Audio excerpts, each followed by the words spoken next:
The 12 Labors of Hercules, an excerpt from Bibliotheca by Pseudo-Apollodorus, translated by J.G. Frazer in 1921. The legendary labors that even those who do not know the rest of Hercules' life and myths can at least say they know he did 12 labors. This video takes J.G. Frazer's translation and reads it aloud, so that you can hear and read the labors as they were written out in Bibliotheca. Be sure to leave a like and subscribe, and I hope you enjoy the video. We will begin the story of the 12 labors with a brief excerpt set before Hercules is assigned his tasks. This will help set up why he undertook the labors. Prelude. Now it came to pass that after the battle with the minions, Hercules was driven mad through the jealousy of Hera and flung his own children, whom he had by Megara, and 2 children of Iphicles into the fire. Wherefore he condemned himself to exile, and was purified by Thespius. And repairing to Delphi, he inquired of the god where he should dwell. The Pythian priestess then first called him Hercules, for hitherto he was called Alcides. And she told him to dwell in Tiryns, serving Eurystheus for 12 years, and to perform the 10 labors imposed on him. And so, she said, when the tasks were accomplished, he would be immortal. Nemean lion. When Hercules heard that, he went to Tiryns and did as he was bid by Eurystheus. First, Eurystheus ordered him to bring the skin of the Nemean lion. Now that was an invulnerable beast begotten by Typhon. On his way to attack the lion, he came to Cleone and lodged at the house of a day laborer, Melorchus. And when his host would have offered a victim in sacrifice, Hercules told him to wait for 30 days, and then, if he had returned safe from the hunt, to sacrifice to Savior Zeus. But if he were dead, to sacrifice to him as to a hero. And having come to Nemea and tracked the lion, he first shot an arrow at him. But when he perceived that the beast was invulnerable, he heaved up his club and made after him. And when the lion took refuge in a cave with 2 mouths, Hercules built up the one entrance, and came in upon the beast through the other, and putting his arm round its neck held it tight, till he had choked it. So laying it on his shoulders, he carried it to Cleone. And finding Melorchus on the last of the 30 days about to sacrifice the victim to him as to a dead man, he sacrificed to Savior Zeus, and brought the lion to Mycenae. Amazed at his manhood, Eurystheus forbade him thenceforth to enter the city, but ordered him to exhibit the fruits of his labors before the gates. They say, too, that in his fear he had a bronze jar made for himself to hide in under the earth, and that he sent his commands for the labors through a herald, Copreus, son of Pelops the Elean. This Copreus had killed Iphitus and fled to Mycenae, where he was purified by Eurystheus, and took up his abode. Lernaean hydra. As a second labor, he ordered him to kill the Lernaean hydra. That creature, bred in the swamp of Lerna, used to go forth into the plain and ravage both the cattle and the country. Now the hydra had a huge body, with 9 heads, 8 mortal, but the middle one immortal. So mounting a chariot driven by Iolaus, he came to Lerna, and having halted his horses, he discovered the hydra on a hill beside the springs of the Amymone, where was its den. By pelting it with fiery shafts, he forced it to come out, and in the act of doing so he seized and held it fast. But the hydra wounded itself about one of his feet and clung to him. Nor could he effect anything by smashing its heads with his club, for as fast as one head was smashed there grew up 2. A huge crab also came to the help of the hydra by biting his foot, so he killed it, and in his turn called for help on Iolaus, who, by setting fire to a piece of the neighboring wood and burning the roots of the heads with the brands, prevented them from sprouting. Having thus got the better of the sprouting heads, he chopped off the immortal head and buried it, and put a heavy rock on it, beside the road that leads through Lerna to Elias. But the body of the hydra he slit up and dipped his arrows in the gall. However, Eurystheus said that this labor should not be reckoned among the 10 because he had not got the better of the hydra by himself, but with the help of Iolaus. Ceryneian hind. As a third labor, he ordered him to bring the Cerinician hind alive to Mycenae. Now the hind was at Eno. It had golden horns and was sacred to Artemis, so wishing neither to kill nor wound it, Hercules hunted it a whole year. But when, weary with the chase, the beast took refuge on the mountain called Artemisius, and thence passed to the river Ladon, Hercules shot it just as it was about to cross the stream, and catching it put it on his shoulders, and hastened through Arcadia. But Artemis with Apollo met him, and would have wrested the hind from him, and rebuked him for attempting to kill her sacred animal. Howbeit, by pleading necessity and laying the blame on Eurystheus, he appeased the anger of the goddess and carried the beast alive to Mycenae. Erymanthian boar. As a fourth labor, he ordered him to bring the Erymanthian boar alive, now that animal ravaged Psophis, sallying from a mountain which they call Erymanthus. So passing through Pholo, he was entertained by the centaur Pholus, a son of Silenus, by a Melian nymph. He set roast meat before Hercules, while he himself ate his meat raw. When Hercules called for wine, he said he feared to open the jar which belonged to the centaurs in common. But Hercules, bidding him be of good courage, opened it, and not long afterwards, scenting the smell, the centaurs arrived at the cave of Pholus, armed with rocks and furs. The first who dared to enter, Anchius and Agrius, were repelled by Hercules with a shower of brands, and the rest of them he shot and pursued as far as Malea. Thence they took refuge with Chiron, who, driven by the Lapiths from Mount Pelion, took up his abode at Malea. As the centaurs cowered about Chiron, Hercules shot an arrow at them, which, passing through the arm of Elatus, stuck in the knee of Chiron. Distressed at this, Hercules ran up to him, drew out the shaft, and applied a medicine which Chiron gave him. But the hurt proving incurable, Chiron retired to the cave, and there he wished to die. But he could not, for he was immortal. However, Prometheus offered himself to Zeus to be immortal in his stead, and so Chiron died. The rest of the centaurs fled in different directions, and some came to Mount Malea, and Eurytion to Pholo, and Nessus to the river Ivenus. The rest of them Poseidon received at Eleusis and hid them in a mountain. But Pholus, drawing the arrow from a corpse, wondered that so little a thing could kill such big fellows. However, it slipped from his hand, and lighting on his foot killed him on the spot. So when Hercules returned to Pholo, he beheld Pholus dead, and he buried him and proceeded to the boar hunt. And when he had chased the boar with shouts from a certain thicket, he drove the exhausted animal into deep snow, trapped it, and brought it to Mycenae. Augean stables. The fifth labor he laid on him was to carry out the dung of the cattle of Augeas in a single day. Now Augeas was king of Elis. Some say that he was a son of the sun, others that he was a son of Poseidon, and others that he was a son of Phorbus, and he had many herds of cattle. Hercules accosted him, and without revealing the command of Eurystheus, said that he would carry out the dung in one day, if Augeas would give him the tithe of the cattle. Augeas was incredulous, but promised.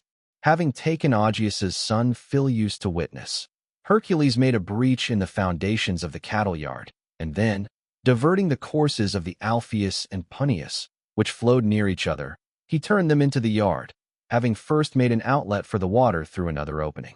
When Augeas learned that this had been accomplished at the command of Eurystheus, he would not pay the reward. Nay more, he denied that he had promised to pay it, and on that point he professed himself ready to submit to arbitration. The arbitrators having taken their seats, Phyleus was called by Hercules and bore witness against his father, affirming that he had agreed to give him a reward. In a rage, Augeas, before the voting took place, ordered both Phyleus and Hercules to pack out of Elis. So Phyleus went to Dulichium and dwelt there, and Hercules repaired to Dexamenus at Alanus. He found Dexamenus on the point of betrothing perforce his daughter Nesimake to the centaur Eurytion, and being called upon by him for help, he slew Eurytion when that centaur came to fetch his bride. But Eurystheus would not admit this labor either among the 10, alleging that it had been performed for hire. Stymphalian birds. The sixth labor he enjoined on him was to chase away the Stymphalian birds. Now at the city of Stymphalus in Arcadia was the lake called Stymphalian, embosomed in a deep wood. To it countless birds had flocked for refuge, fearing to be preyed upon by the wolves. So when Hercules was at a loss how to drive the birds from the wood, Athena gave him brazen castanets, which she had received from Hephaestus. By clashing these on a certain mountain that overhung the lake, he scared the birds. They could not abide the sound, but fluttered up in a fright, and in that way Hercules shot them. Cretan bull. The seventh labor he enjoined on him was to bring the Cretan bull. Acusilus says that this was the bull that ferried across Europa for Zeus. But some say it was the bull that Poseidon sent up from the sea when Minos promised to sacrifice to Poseidon what should appear out of the sea. And they say that when he saw the beauty of the bull, he sent it away to the herds and sacrificed another to Poseidon, at which the god was angry and made the bull savage. To attack this bull, Hercules came to Crete, and when, in reply to his request for aid, Minos told him to fight and catch the bull for himself, he caught it and brought it to Eurystheus, and having shown it to him, he let it afterwards go free. But the bull roamed to Sparta and all Arcadia, and traversing the isthmus arrived at Marathon in Attica and harried the inhabitants. Mares of Diomedes. The eighth labor he enjoined on him was to bring the Mares of Diomedes the Thracian to Mycenae. Now this Diomedes was a son of Ares and Cyrene, and he was king of the Bistones, a very warlike Thracian people, and he owned man-eating Mares. So Hercules sailed with a band of volunteers, and having overpowered the grooms who were in charge of the mangers, he drove the Mares to the sea. When the Bistones in arms came to the rescue, he committed the Mares to the guardianship of Abderus, who was a son of Hermes, a native of Opus and Locris, and a minion of Hercules. But the Mares killed him by dragging him after them. But Hercules fought against the Bistones, slew Diomedes, and compelled the rest to flee. And he founded a city Abdera beside the grave of Abderus, who had been done to death, and bringing the Mares he gave them to Eurystheus. But Eurystheus let them go, and they came to Mount Olympus, as it is called, and there they were destroyed by the wild beasts. Belt of Hippolyta. The ninth labor he enjoined on Hercules was to bring the belt of Hippolyte. She was queen of the Amazons, who dwelt about the river Thermodon, a people great in war, for they cultivated the manly virtues, and if ever they gave birth to children through intercourse with the other sex, they reared the females, and they pinched off the right breast that they might not be trammeled by them in throwing the javelin, but they kept the left breasts, that they might suckle. Now Hippolyte had the belt of Ares in token of her superiority to all the rest.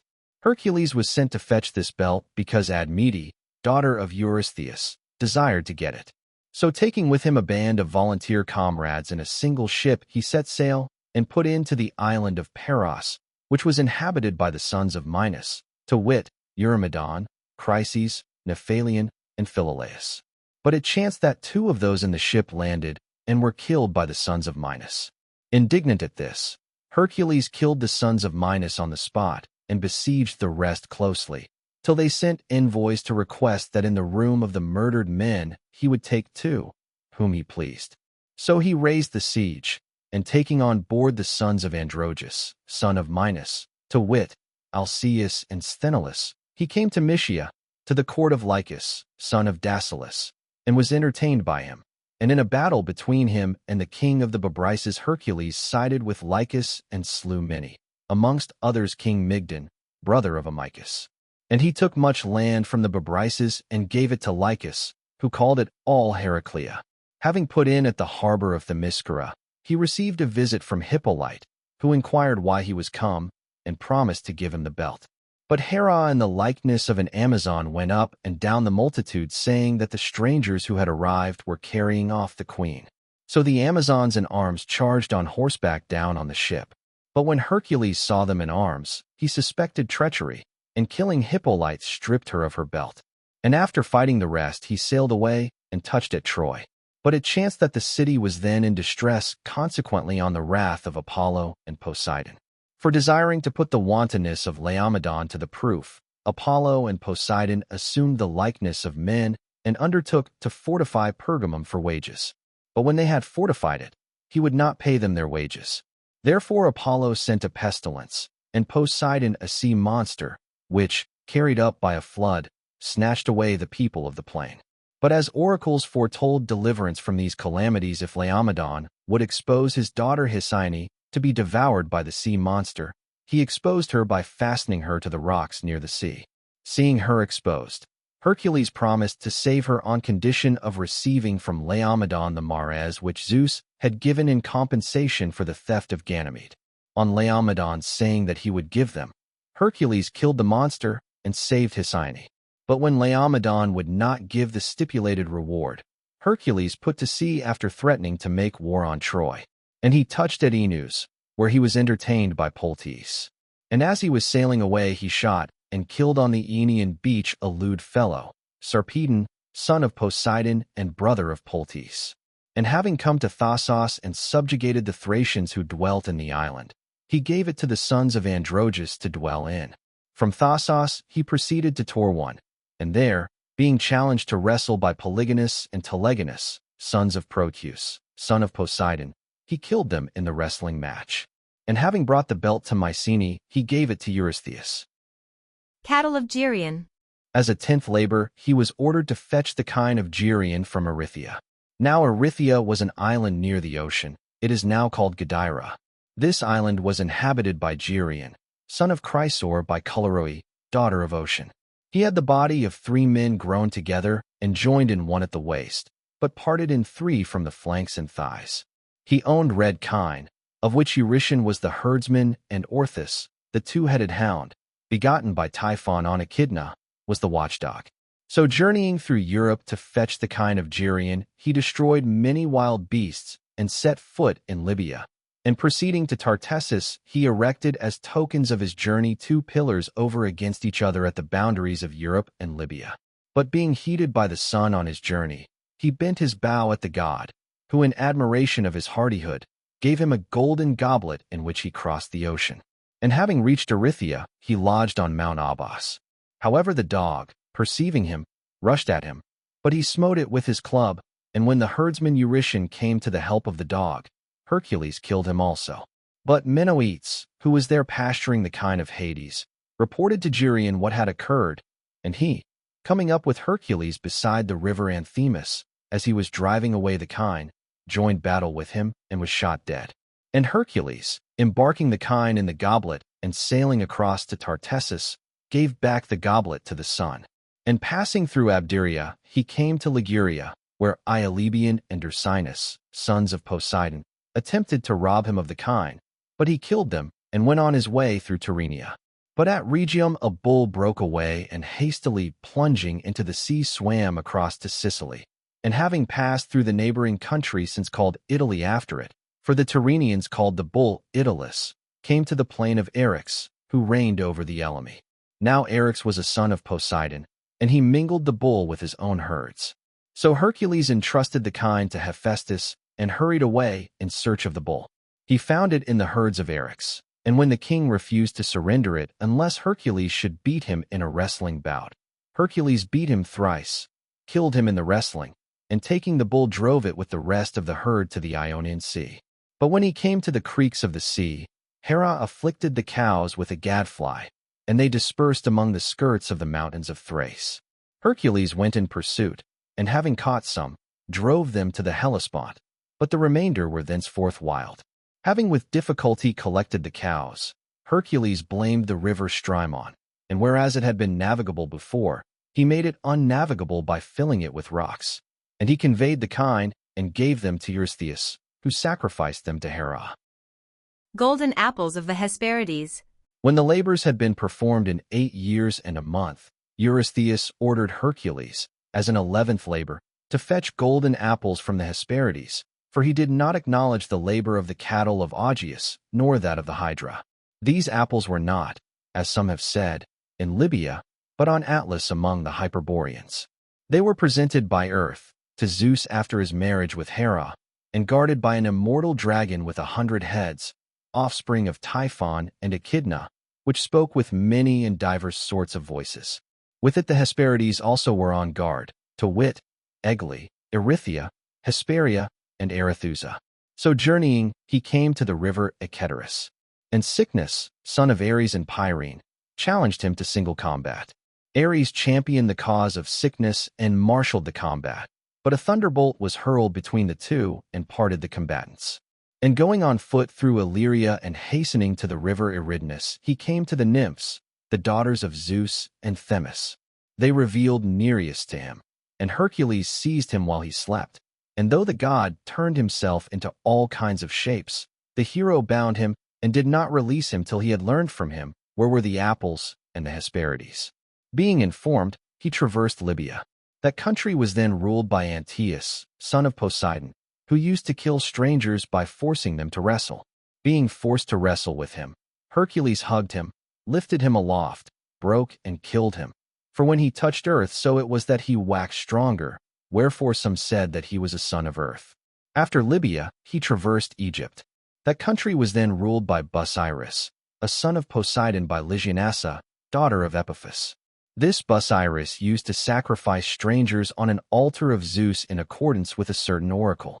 For Egypt was visited with dearth for 9 years, and Frazer, a learned seer who had come from Cyprus, said that the dearth would cease if they slaughtered a stranger man in honor of Zeus every year. Busiris began by slaughtering the seer himself and continued to slaughter the strangers who landed. So Hercules also was seized and haled to the altars, but he burst his bonds and slew both Busiris and his son Amphidamas. And traversing Asia, he put into Thermidry, the harbor of the Lindians. And having loosed one of the bullocks from the cart of a cowherd, he sacrificed it and feasted. But the cowherd, unable to protect himself, stood on a certain mountain and cursed. Wherefore to this day, when they sacrifice to Hercules, they do it with curses. And passing by Arabia, he slew a Mathian, son of Tithonus, and journeying through Libya to the outer sea, he received the goblet from the sun. And having crossed to the opposite mainland, he shot on the Caucasus the eagle, offspring of Echidna and Typhon, that was devouring the liver of Prometheus, and he released Prometheus, after choosing for himself the bond of olive. And to Zeus he presented Chiron, who, though immortal, consented to die in his stead. Now Prometheus had told Hercules not to go himself after the apples, but to send Atlas, first relieving him of the burden of the sphere. So when he was come to Atlas in the land of the Hyperboreans, he took the advice and relieved Atlas. But when Atlas had received 3 apples from the Hesperides, he came to Hercules, and not wishing to support the sphere, he said that he would himself carry the apples to Eurystheus, and bade Hercules hold up the sky in his stead. Hercules promised to do so, but succeeded by craft in putting it on Atlas instead. For at the advice of Prometheus, he begged Atlas to hold up the sky till he should put a pad on his head. When Atlas heard that, he laid the apples down on the ground and took the sphere from Hercules. And so Hercules picked up the apples and departed. But some say that he did not get them from Atlas, but that he plucked the apples himself after killing the guardian snake. And having brought the apples, he gave them to Eurystheus. But he, on receiving them, bestowed them on Hercules, from whom Athena got them and conveyed them back again, for it was not lawful that they should be laid down anywhere. Cerberus. A 12th labor imposed on Hercules was to bring Cerberus from Hades.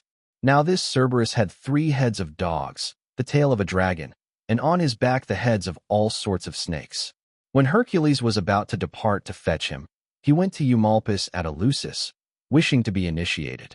However, it was not then lawful for foreigners to be initiated, since he proposed to be initiated as the adoptive son of Peleus. But not being able to see the mysteries because he had not been cleansed of the slaughter of the centaurs, he was cleansed by Eumolpus and then initiated. And having come to Taenarum in Laconia, where is the mouth of the descent to Hades, he descended through it. But when the souls saw him, they fled, save Meleager and the Gorgon Medusa. And Hercules drew his sword against the Gorgon, as if she were alive, but he learned from Hermes that she was an empty phantom. And being come near to the gates of Hades, he found Theseus and Pirithous, him who wooed Persephone in wedlock, and was therefore bound fast. And when they beheld Hercules, they stretched out their hands as if they should be raised from the dead by his might. And Theseus, indeed, he took by the hand and raised up, but when he would have brought up Pirithous, the earth quaked, and he let go. And he rolled away also the stone of Ascalaphus. And wishing to provide the souls with blood, he slaughtered one of the kind of Hades. But Menoetes, son of Sithonimus, who tended the king, challenged Hercules to wrestle, and, being seized round the middle, had his ribs broken. Howbeit, he was let off at the request of Persephone. When Hercules asked Pluto for Cerberus, Pluto ordered him to take the animal provided he mastered him without the use of the weapons which he carried.